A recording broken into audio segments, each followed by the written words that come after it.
Nós somos o povo da esperança, você concorda comigo? Amém. Se nós somos o povo da esperança, cada dia, cada momento, cada culto tem que servir de oportunidade para a gente renovar essa esperança. Eu sei que parece que o tempo está ficando longo demais. A gente gostaria de ver Jesus voltando logo nas nuvens dos céus. E é por isso que a enologia adventista começa a ter mais e mais músicas dizendo: não vai tardar, mais ainda que demore, é só um pouco mais.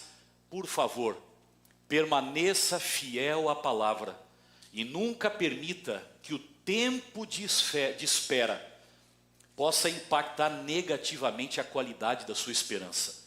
Jesus vai voltar. Essa esperança está mais viva do que nunca. O mundo está mostrando tudo isso. E nós temos que cantar, nós temos que viver e nós temos que anunciar essa esperança.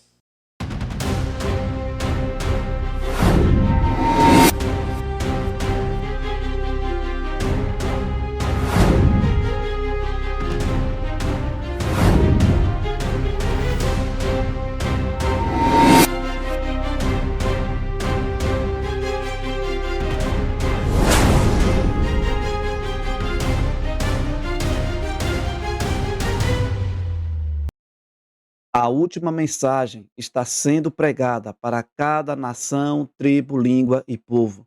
O último convite está sendo feito. O último apelo está sendo feito para cada nação, tribo, língua e povo. O pastor Ayrton Killer, ele que é o presidente mundial da Igreja Adventista do Sétimo Dia, vai falar exatamente sobre este assunto que é importante para os dias que nós estamos vivendo, tá bom? E se você quiser conhecer mais sobre o momento que nós estamos vivendo e o que vai acontecer no futuro, eu aconselho você a adquirir este livro aqui, ó, Uma Nova Era segundo as Profecias do Apocalipse. Não deixa de adquirir este livro, está aqui na descrição deste vídeo, tá bom?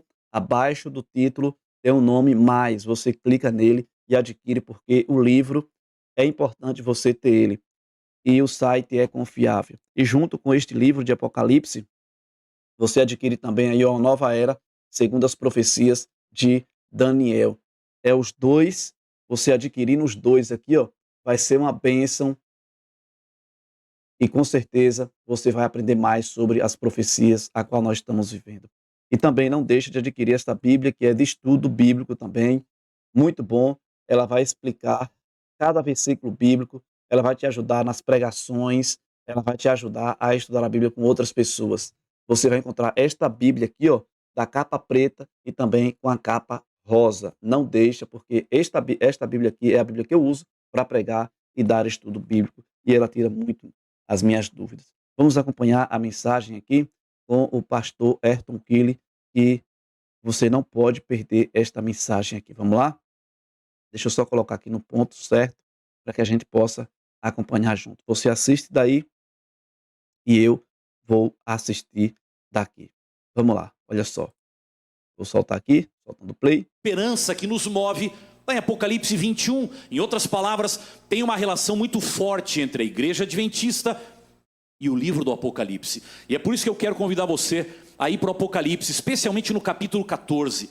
Aqui tem algo especial que Deus quer compartilhar com a gente nessa manhã. É um estudo bíblico, é para a gente entrar na Bíblia e entender um pouquinho mais, numa linguagem simples, numa linguagem que a gente compreende, o que é que Deus tem para nos ensinar nesse livro que parece complicado, mas para aqueles que acham que o Apocalipse é complicado, João e o próprio Deus, o próprio Jesus, já começam o livro clareando tudo, dizendo que o Apocalipse é o quê? Como é que você não entende? Por que você não gosta? Por que você acha que é complicado? O livro não é assim. O próprio autor e o próprio revelador dizem, é revelação, é para você entender, é para você conhecer. Então vamos tentar entender um pouquinho mais. Eu quero convidar você para ir para um dos 4 capítulos que eu mencionei. Nós nascemos no capítulo 10, nossa identidade vem do capítulo 12, apresentada ali. A mensagem está no capítulo 14 e a esperança no capítulo 21. Vamos para o capítulo 14. Aqui a gente tem as 3 mensagens angélicas. E eu queria que você acompanhasse um pouquinho comigo A mensagem que Deus tem para nós, a mensagem dos três anjos. Essa é uma mensagem que você ouve falar muito por aí. Adventistas têm conexão com a mensagem dos três anjos, as três mensagens angélicas. É claro, isso está no DNA da igreja adventista do sétimo dia. Essa é a razão porque nós surgimos como igreja, para apresentar a última mensagem e preparar esse mundo para a volta de Jesus. Quando me perguntam, pastor, qual é a missão da igreja adventista do sétimo dia? É entregar livro? É levar pessoas ao batismo? É dar estudo bíblico? É ajudar a Guiné-Bissau? Tudo isso é parte de uma missão maior, a missão da igreja adventista do sétimo dia. E Ellen White mais de 20 vezes fala isso com palavras diferentes em cada lugar. É preparar um povo ou preparar esse mundo para a volta de Jesus. Essa é a nossa missão. E Apocalipse 14 e as três mensagens angélicas são o coração desse preparo. É a última mensagem que fala ao mundo o que deve acontecer e como nós devemos nos preparar, a nossa missão, para ver Jesus voltar. Apocalipse 14 e a mensagem dos três anjos é uma mensagem de esperança. Apesar de que muitas pessoas usam essa mensagem para criticar, para condenar, para acusar, para agredir a mensagem dos três anjos, e o capítulo 14 de Apocalipse, todos eles são uma mensagem de esperança. Basta você olhar no começo do capítulo 14. Depois de uma série de visões de destruição, o mundo sendo atacado, agredido, a criação de Deus sendo destruída, o capítulo 14 começa dizendo: olhei e eis o Cordeiro, estava em pé sobre o monte Sião. Com ele estavam 144 mil, que tinham escrito na testa o nome do Cordeiro e o nome do seu pai. O capítulo já começa dizendo: tem uma série de visões negativas, destruição, ataque contra o povo de Deus. Mas o capítulo começa com o Cordeiro e os seus seguidores sobre o monte Sião. Essa é uma mensagem de vitória, essa é uma mensagem de esperança. E o capítulo já começa falando sobre isso. Por mais que o inimigo tente, por mais que o inimigo enfrente, a besta não vencerá essa guerra. Jesus é o vencedor e Satanás já está derrotado. Essa é a mensagem do Apocalipse. Esse é o coração do Apocalipse. Essa é a mensagem que vem junto com as três mensagens angélicas. Capítulo 14. A partir do verso 6 até o verso 12, você encontra isso que a gente chama de três mensagens angélicas, porque foram apresentadas por três anjos voando pelo meio do céu. E quando você pensa em três mensagens angélicas, a primeira pergunta que deveria vir à mente de qualquer pessoa é: quem são esses anjos? Alguns gostam de dizer que esses anjos são enviados de Deus, que voam pelo céu, alcançam a terra e trabalham no coração das pessoas para que elas se entreguem ao Senhor. Outros gostam de ser mais aventureiros e dizem: esses anjos são a tecnologia, o terceiro anjo, voando pelo meio do céu, rompendo barreiras, chegando ao mundo inteiro, alcançando as pessoas onde elas estão. Todas essas aplicações podem ser positivas, mas Ellen White, no livro Conselhos para a Igreja, página 58, e também está no Testemunhos para a Igreja, no volume 5, nos dois lugares, ela é muito clara quando ela diz assim: os três anjos de Apocalipse 14 representam o povo que aceita a voz das mensagens de Deus e vão como agentes seus fazer soar a advertência por toda a extensão e largura da terra. Quem são os anjos de Apocalipse 14? Você e eu. Os anjos de Apocalipse 14 representam o povo que aceita a luz e sai para compartilhar a luz. Isso significa, nós somos representados por esses anjos. Eles voam pelo meio do céu, enquanto o Senhor nos chama para ir a todos os lugares e compartilhar essa mensagem. Quando você vai para as três mensagens angélicas, cada uma delas tem uma ênfase especial. Chama mais atenção para alguma coisa. Na verdade, aqui você teria horas e horas e horas de estudo, mas colocando tudo de maneira compacta, junto, para tentar entender. Primeira mensagem angélica, veja aí na sua Bíblia, vamos ver Apocalipse 14, versos 6 e 7. A Bíblia diz assim: vi outro anjo voando pelo meio do céu, tendo um evangelho eterno para pregar aos que habitam na terra, e a cada nação, tribo, língua e povo, dizendo com voz forte: temam a Deus e deem glória a Ele, pois é chegada a hora em que Ele vai julgar, e adorem aquele que fez o céu, a terra, o mar e as fontes das águas. A primeira ênfase que a gente pode encontrar está na primeira mensagem angélica, é a ênfase da restauração.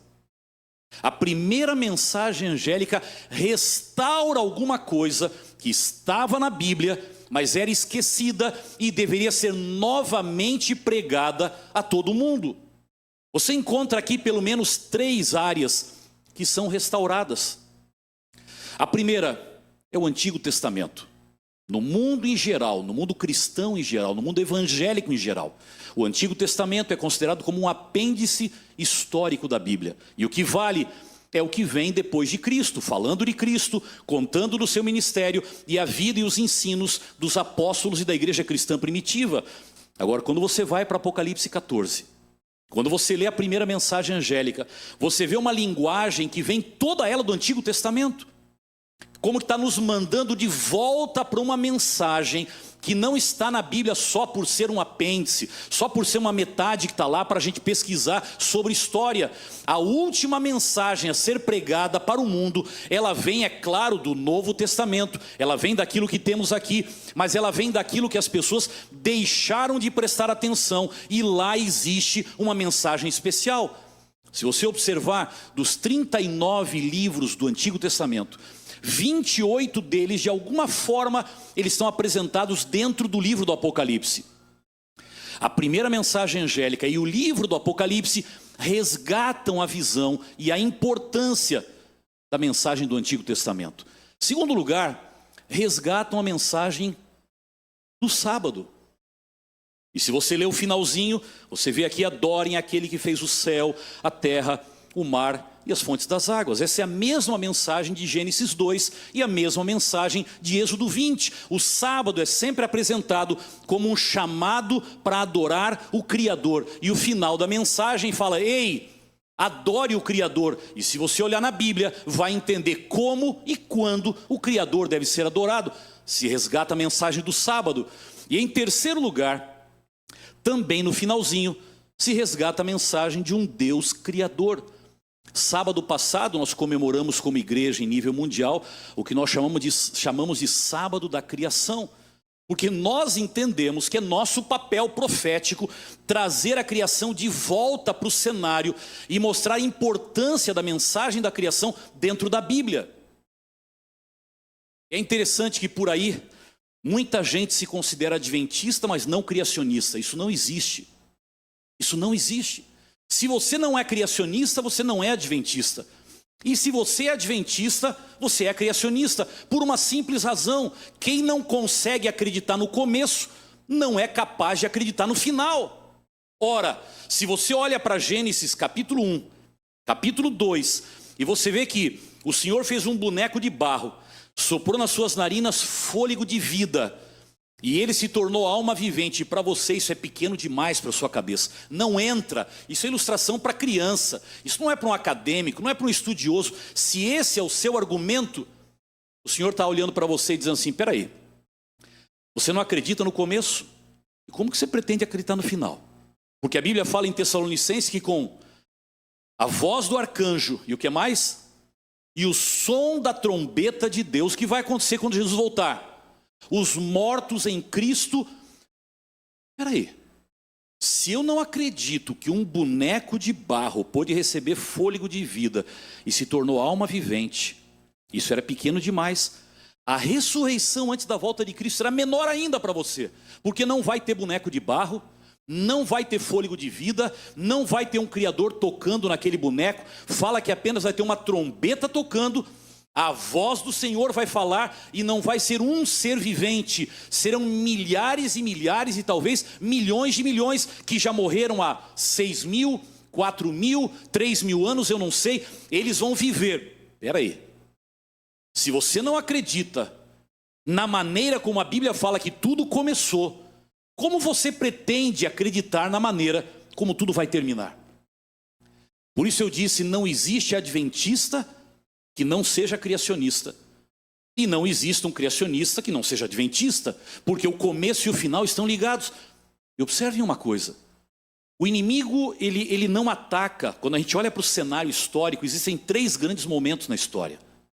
O momento da criação, o momento da cruz e o momento da redenção, quando Cristo vai voltar. 3 momentos. Ele não condena o último. O mundo no geral pode não concordar com a gente, eles não creem na volta de Jesus. Mas também não nos condenam, é uma mensagem bonita, de esperança. Você pode falar que crê em algo melhor para o futuro e as pessoas vão respeitar você. Ele também não ataca a morte de Cristo, porque isso é um fato histórico. Pode não concordar que Jesus era Deus, tem uma discussão grande, mas se você fala que é cristão, se você carrega uma cruz, representado por uma cruz, as pessoas discordam de você, mas respeitam você. Agora, quando você vai para a criação, aí o tema é diferente. As pessoas discordam de você, normalmente desrespeitam você e acreditam que você é ignorante, sofre de lavagem cerebral ou qualquer outra coisa, de líderes religiosos ou da própria Bíblia, porque não pode acreditar numa coisa como essa. Em alguns lugares do mundo, é crime se você ensinar em sala de aula uma mensagem criacionista, porque isso está diminuindo o poder da ciência. O foco está no começo. E é por isso que a gente tem que resgatar essa mensagem. Sabem por quê? Se tirar o alicerce, o que acontece? O resto da casa cai. Então, não vai atacar o telhado, nem as paredes, vai atacar o alicerce. Se não houve criação, não houve jardim do Éden. Se não houve jardim do Éden, não houve um primeiro pecado. Se não houve um primeiro pecado, Jesus veio fazer o que aqui na terra? Não precisamos mais conversar. Nem essa igreja precisaria continuar existindo.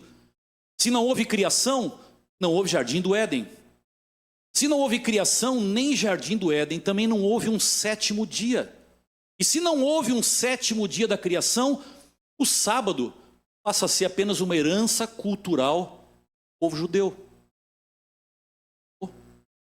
Se não houve criação e não houve jardim do Éden, também não houve um primeiro casamento. E se não houve um primeiro casamento, todo o conceito de casamento que a gente acredita foi por terra. E aí cada um casa com quem quer, como quer, quando quer e pelo tempo que quiser. Acabou. E você pode ir construindo todos os outros elementos dessa caminhada. Se você tira a criação, que é o alicerce, desmorona. É por isso que o inimigo não afeta a sua esperança no futuro, nem a sua crença na cruz. Ele vai tentar mexer com aquilo que você crê quanto ao começo de tudo. Porque aí você pode continuar dizendo que é adventista, que vem à igreja, que ama o Senhor, que espera pela volta de Jesus, quando ele fala, está enganado. Não é isso que você crê. Porque aquilo que você crê no começo afeta totalmente o que você vai crer no final. Resgate. Essa é a primeira mensagem, assim, numa olhada rápida. Muita outra coisa podia ser resgatada aqui, mas pelo menos 3 elementos. Vamos para a segunda mensagem, verso 8.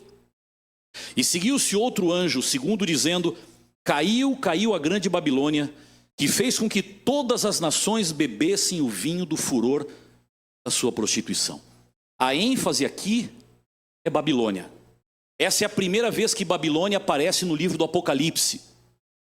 E todo mundo, quando fala em Babilônia, gosta de pegar a segunda mensagem angélica para bater, para criticar, para agredir, para condenar. Esse nome Babilônia é o preferido de algumas pessoas, porque todo mundo entra na categoria de Babilônia, se não crê como ele crê ou não concorda como ela concorda.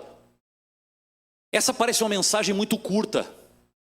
Um versinho só, as outras têm mais. A primeira tem 2 e a terceira tem mais. Parece que ela não tem uma relevância tão grande.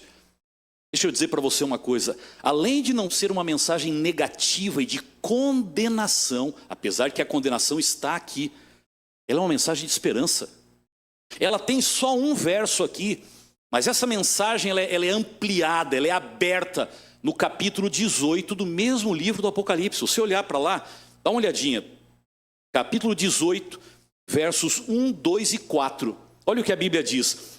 Depois dessas coisas, vi descer do céu outro anjo que tinha grande autoridade, e aqui muda a história. E a terra se iluminou com a sua glória. Então ele exclamou com potente voz, dizendo o quê? Não lembra você? Capítulo 14, verso 8. Caiu a grande Babilônia. Ela se tornou, e aí continua, e aí vai para o verso 4. Ouvi outra voz do céu dizendo: saiam dela, povo meu, para que vocês não sejam cúmplices em seus pecados e para que os flagelos dela não caiam sobre vocês. Sabe o que João está dizendo aqui? A segunda mensagem angélica é uma mensagem de esperança, porque ela é uma mensagem de missão. É para olhar para a Babilônia com olhar redentivo. É para olhar para a Babilônia entendendo que dentro dela existem pessoas fiéis que o Senhor ainda não trouxe para o meio do seu povo e que Ele está esperando o momento adequado e os mensageiros equilibrados para irem lá alcançarem os corações sinceros. Não é só para olhar para a Babilônia e ficar preso em Babilônia, é para olhar o que é que o Senhor ainda tem lá e ir buscar os filhos que estão lá. Por isso a Bíblia diz: saiam dela, povo meu, venham viver com aqueles que estão em jornada para a terra prometida. Esse é um chamado para a missão. Você pode dizer, claro, o juízo está aqui. Está. Mas vou dizer uma coisa para vocês. A mensagem adventista do sétimo dia não é uma mensagem de juízo. É uma mensagem de salvação. O juízo é parte da mensagem de salvação, mas não é o começo da mensagem de salvação. Nós não estamos pregando o juízo. Jesus não morreu pelo juízo. Jesus morreu para salvar e nós estamos aqui para pregar uma mensagem que ofereça salvação às pessoas agora. Aqueles que não aceitarem a salvação oferecida, o Senhor já antecipa o que vai acontecer com eles. Mas Ele nunca me pediu para pregar a consequência. Ele pediu para pregar a causa, e a causa é: arrependam-se, saiam dela, meu povo, venham viver com os filhos de Deus. Se você não aceitar, a Bíblia está dizendo, coisas piores virão. Fique fora disso. A terceira mensagem angélica, versos 9, 10, 11 e 12. Eu queria ler só o verso 9 e o verso 12. A Bíblia diz assim: seguiu-se a estes outro anjo, terceiro, dizendo com voz forte: se alguém adora a besta e a sua imagem, recebe a sua marca na mão ou na testa. E aí continua, depois o verso 12: aqui está a perseverança ou a paciência dos santos, os que guardam os mandamentos de Deus e têm o quê? E têm a fé em Jesus. O destaque, a ênfase aqui da terceira mensagem é o remanescente. O remanescente ele é introduzido, ele é apresentado. Quem é esse povo? Para onde devem vir aqueles que saem de Babilônia? Quem é esse povo que vai resgatar as mensagens que estão esquecidas? Ele é introduzido, ele é apresentado no verso 12 do capítulo 14. A Bíblia é clara: aqui estão eles, os santos, o remanescente. Quem são eles? Os que guardam os mandamentos de Deus e têm a fé em Jesus. E então você conclui com o preparo do remanescente para a volta de Jesus e para o encontro com Ele. Essa é a última mensagem da Bíblia, o último livro da Bíblia, para a última igreja da Bíblia, com a última mensagem para este mundo. Preparem-se porque Jesus está voltando. Vamos resgatar as mensagens esquecidas. Vamos pregá-las com amor e com respeito. Vamos pregá-las uma mensagem que tem uma moldura de esperança ao coração das pessoas. Vamos buscar aqueles que ainda não são parte do povo de Deus, porque o remanescente foi chamado para preparar este mundo com a última mensagem para a volta de Jesus. Eu vou deixar o link da mensagem completa aqui nos comentários, porque fica mais fácil para você encontrar, tá bom? E aí você pode acompanhar esta mensagem na íntegra com o pastor Ayrton Killer, ele que é o presidente mundial da Igreja Adventista do Sétimo Dia. Então, que Deus ele te abençoe de forma especial. E se você quer conhecer mais sobre as profecias, não deixe de adquirir estes materiais aqui, ó.